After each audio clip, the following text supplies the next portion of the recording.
Hi, I'm Jessica Russo, sales representative with Metro Ottawa Carleton Real Estate. I want to put together a series of videos to help women do small but significant improvements in their house, either to just be more comfortable or to prepare your house for sale.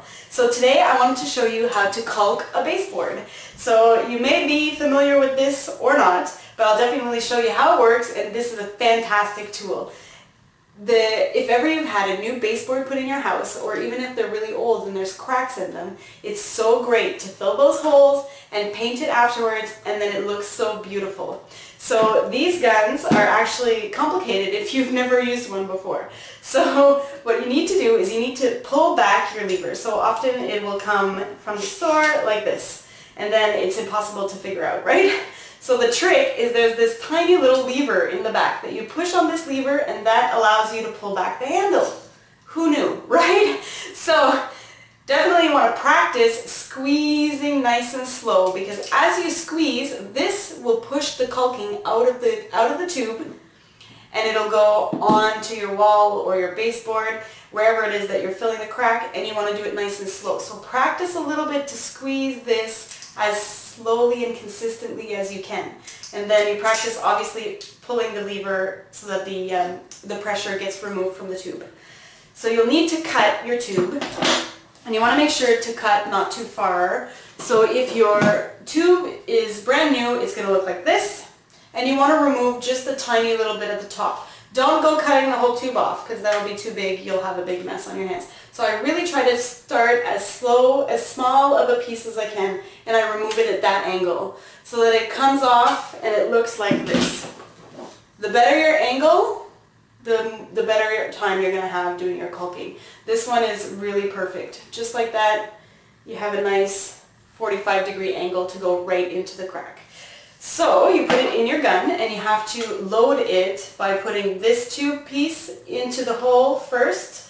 And then you line up your round with the pressure, and you push until it's nice and secure.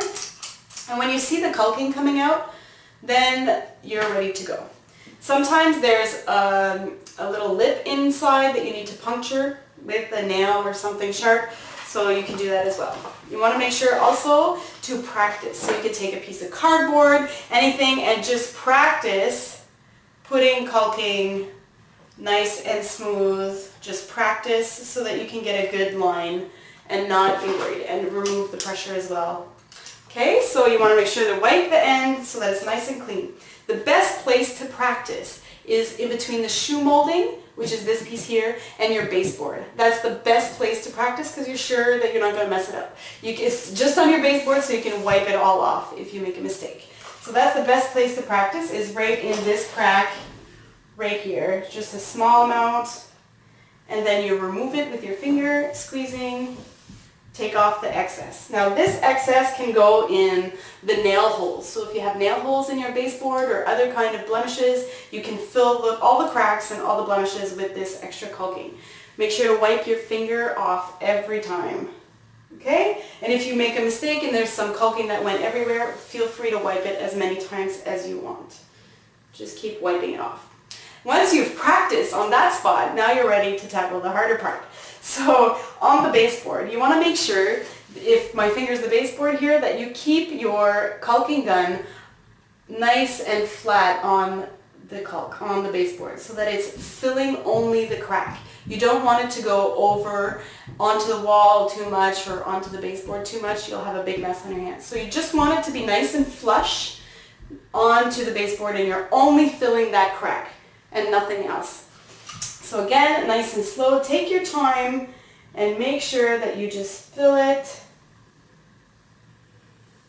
Perfect line. And there you go. And then you take the pressure off to make sure that it doesn't make a mess while you're doing your finger running on. And here I'm putting a lot of pressure on the wall, and if you feel that the caulking is coming out because it's too much, I put a little bit too much, so I have to take off this excess. Stop midway, take off the excess, and then keep going, and you can start over again to make sure that you don't put too much on your wall. Perfect. And then make sure that you rub. Take off everything that you need to take off. so that you don't have anything on your wall or too much coming out of your baseboard. That's it. So once you're finished, wipe your fingers off. When it dries, you can paint it, and your house will look so much better without those cracks and holes in your baseboard. So I hope this was helpful. Please comment below. Let me know what you think. Any suggestions for other things that you want to see, and I'll be seeing you soon. Don't stress. Watch Jess. Thank you.